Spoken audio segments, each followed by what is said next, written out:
Alright guys, hi, I'm here doing a review for SgtSunshine, who is taking black in this game and has requested it through goacademy.org, so I thought I'd check this site out and do a review. Um, so let's get to it. He takes black and it's a 19Q versus 17Q game.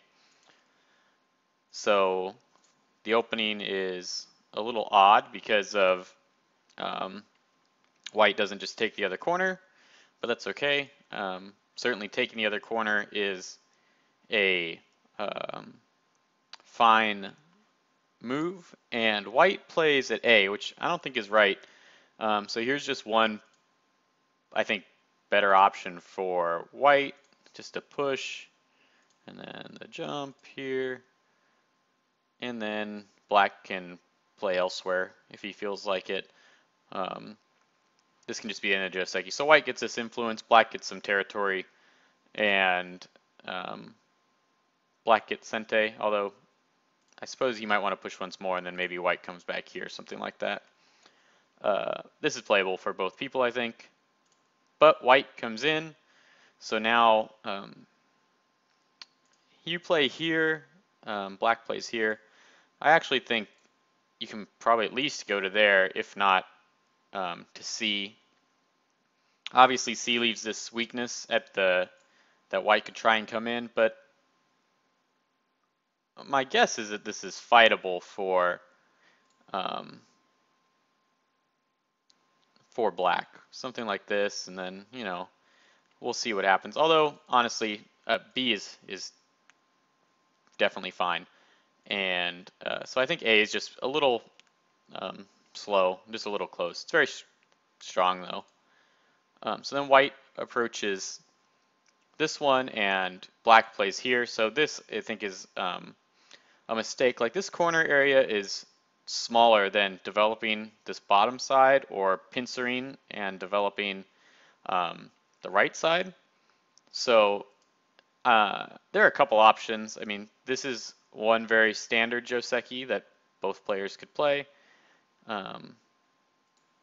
Black can come in, and then you can get this kind of fight where white attaches to move out, black plays here, white extends, black takes the corner, white drops down, black takes this outside move, so now he's got a really good influence working with this stone in the bottom left corner, and then white takes this stone here.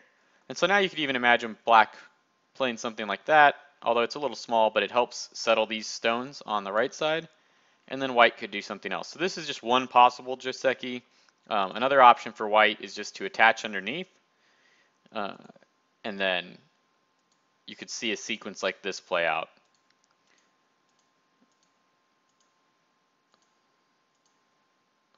And so this is going to be, these white stones are going to end up being sacrificed. They just don't quite have enough liberties, so it's 2 liberties, but white would have to play here and then in, so black can capture them. But then white takes this Atari and moves out there. So again, we see white gets this influence, and black gets this pretty big corner. Definitely bigger than the corner you get in the game. So that's one possible answer. The other option is to play C. It's a little farther out. It focuses a little more on this left side. And here's one possible Joseki where white takes the corner. You play this, and then you get this. Black just extends, and white drops down. So this shape here, this tiger's mouth and extend, is a really strong shape for white, so he's going to be pretty safe on this right side. But black takes the time to extend over here and really develop the bottom. So again, you can see instead of just playing at R3 and taking the small corner, black gets a lot more here. All right, so back to the game.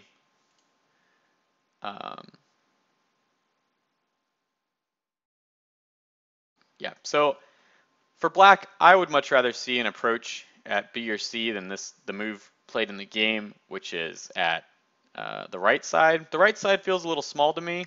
If you are going to play there, I'd be tempted to come out really close. White can try this fight. but black can just connect underneath right away if white invades. So, and just to show you what it would look like, it's the same sort of sequence we just saw in the other variation.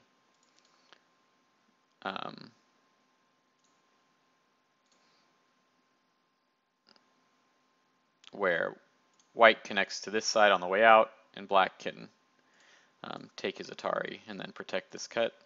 So black gets this thickness. I guess this can be cut. White's connected. Maybe this is okay for white. Black could also just jump out or diagonal move like this to try and fight, or maybe knight's move over here to try and fight. So there are options if white decides to invade right here. But either way, I think it'd be better to just approach. And you can, if we play out a very simple variation, that could be the end of it. Or if you approach from this side, we could play the same sort of thing. And this is obviously going to end up being okay for black. I wanted to show you just another joseki that you might want to learn sometime. It's this attachment. So to play this is going to take the outside for white. And that's what it would look like. So this is just another sequence you could try and keep in mind. Don't worry about memorizing them all at your, you don't need to know all these sequences to play at your level and get a lot better. But I just want to show you some of the options. Really, I think this is probably what I would play. So that might mean, that doesn't mean it's good, but it's what I would play. It's just like this. And just develop this left side and then give white a chance to do something. But anyway, so you play there, and then white gets to approach. You back off high. I would back off low because you'll see later you have to add that move to sort of seal this territory in. And when you play low, it's already taken care of. And you could just play out this really simple joseki, right? And then get to come closer from here, which would be nice. But high is okay too. This is a very small change. So right, you play at A. I'd like to come all the way over here and give the pressure to this bottom group. I can see why you might be a little worried about if white decides to come in here. But I think you're strong enough to risk it. And there's some nice follow-ups that let you take a bigger corner in this area. So one would be to play here. And you can just see, here's the simplest variation is if white just comes back and connects, black gets to connect as well. So you're already pretty strong and you've taken away some of this group's strength. All right, so white takes another big point, and this move I think is a great move. It's on the top area of the board. You might consider moving it to either closer to this corner or closer to this corner to put some pressure on white's area, but this move is fine. And then white takes the corner. Now here, I think you should very strongly consider not answering this move. So you play at A, and then white gets to play somewhere else and take another big point. But you could play at C, and this is pretty big, or even bigger at B, or there even to put a little pressure on that group, although it's alive already. Or even something like down here could work to sort of build this middle influence. So I wouldn't answer here. I think it's a little slow. This is good. I would consider playing this two-space jump just to be a little more active. I mean, again, white can come in and you can fight. But if you don't want that, then the two-space jump is probably okay. All right, and so here I thought, I think you said you felt like you were not doing well in the game. And I think you missed some opportunities to have a bigger advantage by setting up some big frameworks on parts of the board. But overall, you didn't make any mistakes, and your opponent played small moves too. So if we look, I counted this up earlier. So the triangles are just representing points that I'm giving to each player. And this is not, the most accurate count. You would take away some of these if you were trying to be really accurate, but it's good enough to get us, I think, a rough idea of what's going on. And if I did the math right, hopefully I did, it ends up being that white is leading by a little more than the Comey, 6.5 points. So he's leading by 8.5. So the game's good for white, and it's white's move. So the game's pretty good for white, but you're definitely not out of the game by any means. The problem is neither of you really have potential to like build in the middle because everything's on the third line around the board. So it's going to be tough to make up that difference. And that's another reason why I think it might have been better just to play this shorter move because you don't have the weakness that white takes advantage of on the next one. All right, so the game's a little good for white, but it's close. So then white invades and you do this. So you attach on top, which I think is probably right. I mean, it doesn't seem very good to me to get into some kind of fight like this. Although you might be able to try it. Maybe this one's just better. And attack these stones and fight, because you've got the group at the top. But I think just taking the damage is possible. But now white's cut is a mistake, right? White should just play here, and you can see that you can't block this way because it's Atari and Atari. And you can't actually capture the stone. So, the two stones. I think. Maybe you can capture them if you just keep running them out. I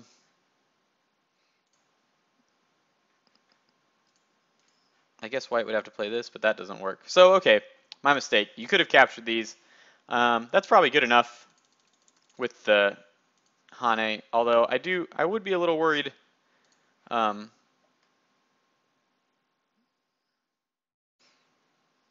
if white got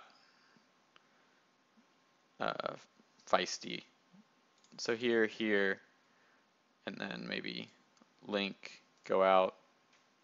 Now this seems bad for white. Okay, so it seems like you could have played this double Hane and it would have been okay. So maybe white's cut wasn't a mistake, although you should probably take some time and read that again because I didn't notice it before. This double Hane idea is one way to try and kill these stones. In any case, white I don't think should play this cut, and you show him why. You play well, so you drop down. This is clearly a bad move for white. This makes this empty triangle shape, and you can see why is it a bad move. Right now, this group these two white stones have 3 liberties. He adds this stone, and they still only have 3 liberties. So it's basically a wasted move. And then this is a great ladder. White plays his 1 cente move, and you capture. So this is a great result for you. And you make some nice territory. Yeah, so this is an interesting part of the game. You choose to jump out here. I think there are better moves on the board. So I looked at a few variations. And I'll start with this group at the top. I think this is not. Let's start with B. So if you peep here, the standard sort of response is going to be this, and then you can attach, right? And then white pushes, you block an Atari. He connects, you play here, and then white can cut if he wants, but that's okay. You just play here, and he takes the stone. And now you can see you've sort of built this influence, and you helped this group get a base, and you could jump something like this to make some territory in the middle, which looks pretty nice. White will get Sente here, so he could try and build his own influence, but it's kind of a trade, and I think this would have been an okay result for you. The other option is to start at C, and if you start at C, you get the same shape.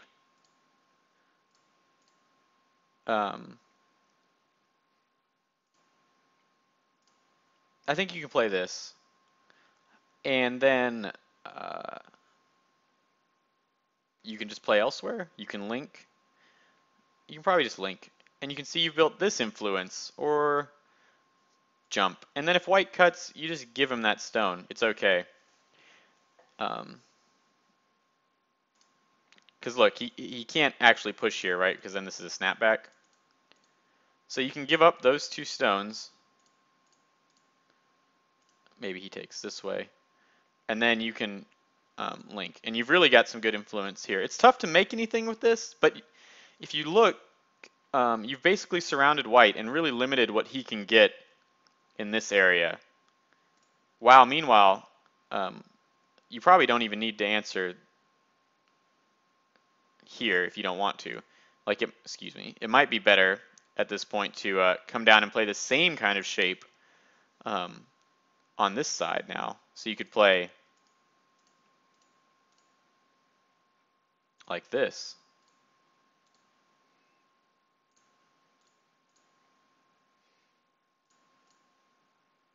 And now look at this influence you've sort of got toward the middle. It's really strong. And again, white didn't make much because he already had those 2 stones here. So this sort of sequence is something you can look for anytime your opponent has this 2-space jump. And you can build on the outside point. It's best, it'd be the best situation is if this stone were here. Then you'd be in really good shape. But because it's just 1 space closer, it makes everything a little tighter for white to try and live on the inside. But that's okay. So let's get back to the game. These are some options that I think you had to try and build your potential in the middle and surround white. So you played this to sort of jump out. Oh, even here, I think this kind of, sorry, I'm in edit mode still. This this kind of move still works to get you that shape on the outside. There are a lot of weaknesses that it can be messy, but again, remember, white can't actually push here because it's a snapback. So he takes the stone, oop, and you can Atari, and he takes it. So white gained those 4 points, true, but you got really thick, and you got all these moves on the outside, which are probably worth more than 4 points. All right, so let's go on with the game. I'd be a little worried about, well, probably 2 spaces is too much, and you should just play 1 space if you're going to jump. Although I still think if you're worried about those stones, this is a better move. So this 1 space jump seems okay. 2 spaces is a little thin and can be cut, so I'd be a little worried. And same thing here, I'd be a little worried about this fight because you're just so thin, and white's got all the friends everywhere in this fight. I'm not saying that this all will die, but it looks a little scary. I mean, you can push through, but yeah, I'm not sure. I'm not sure how to handle this really. Even if white just does something like this, it looks annoying to me, but maybe it's okay. It just seems a little thin, and you might want to consider playing closer even at this point. All right, so the game goes like this. You protect there, probably necessary. That's really slow from white, but I'm not going to talk too much about it. It's not his game.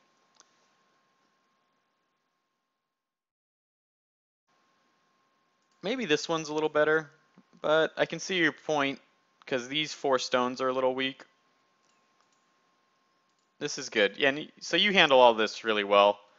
Your opponent doesn't play the best moves, but that's okay. They often don't, and you kill those 4 stones. So that's another great result for you.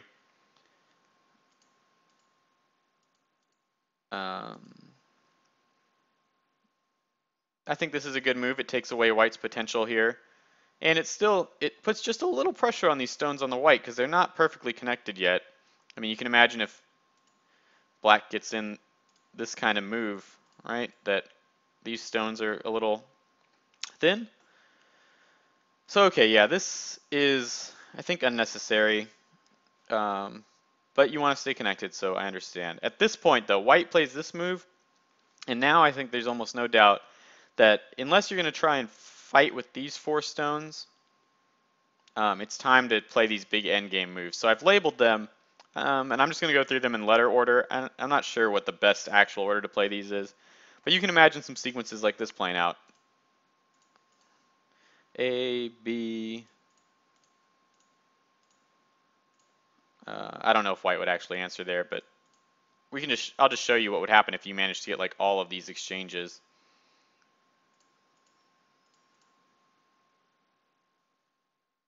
Maybe that one's bad to play now because you want to end in Sente, so probably this one. We'll say white answers, he might not, and then you can play this one.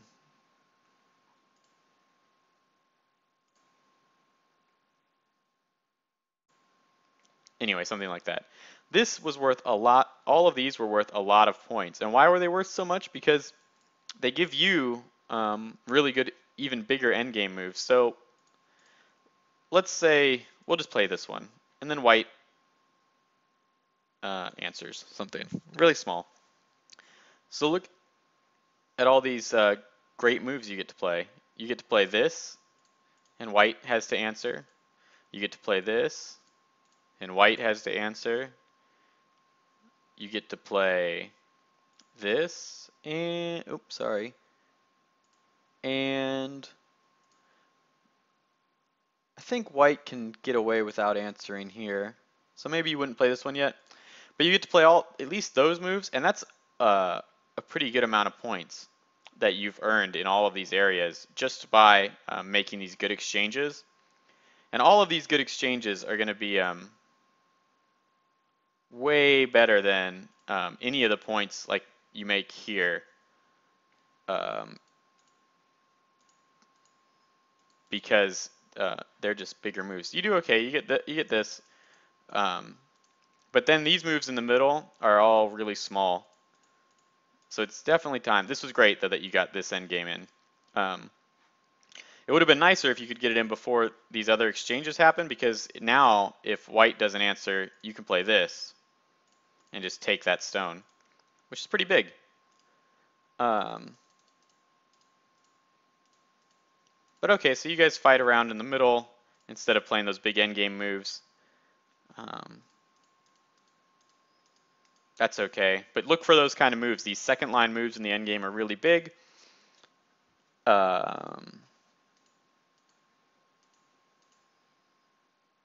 You do fine to handle all of this okay, I think.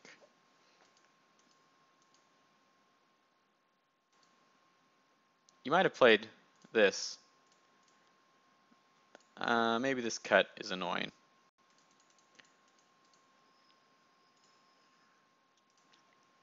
Maybe best just to link, because now you can see there's no Aji. Whereas when you play this, maybe just answering's best. Yeah, I think just answering is the best because it cleans up all the problems you have here. Right, because now this, white plays elsewhere, but white can just play this cut and take these stones, and then all of this is alive. So that would be bad, right? Oh, excuse me, that doesn't work. But that would be unfortunate. And if you Tari this way, that doesn't work either. So white should have cut.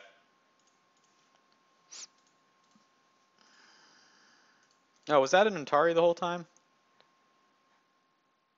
My mistake. I guess I missed this ko. But still, it's a ko that's pretty annoying for you to let all these live. Or even just to make you fill this.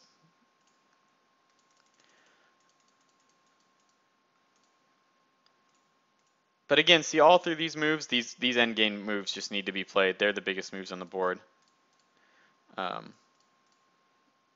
By a lot, really. They're pretty big swings. And so yeah, this was just a mistake again here in the corner. You don't need to play for this. Even instead of this cut, this is actually pretty big. He can play for this, but then you capture, right? So, oh, that doesn't work. My mistake, because he just captures. So anyway, but the cut doesn't work. And yeah, so you just kind of give him some points in the corner, which wasn't necessary. But you do a good job, and you managed to kill these stones, so well done. Oh,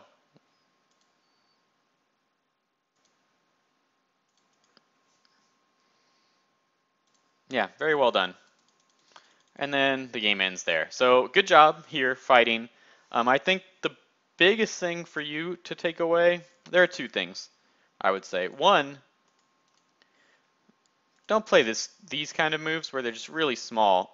Go ahead and learn one or two patterns. This one's really simple. You don't even have to invade. Like you don't have to play this move right away. I just showed it, and you can go play elsewhere. Um, and this is fine. And two is just remember at a certain point in the game, these. Oh, I would say the other thing to really remember is this peep and attach move. You peep and then you attach. Can be really good in a lot of situations. Um, whether you want to strengthen a group on this side or build influence, it's really strong and a very useful sequence in a lot of situations. And then lastly, don't close. Oh, I closed the file on accident. Well, anyway, I was about done. So the important thing would be the end game moves. At a certain point in the middle, when I pointed out those big end game moves, to go ahead and look for them on the second line instead of in the middle. Usually there are more points on the second line instead of in the middle in the end game. So good game, and you fought well. So I hope you found this review helpful. See you next time.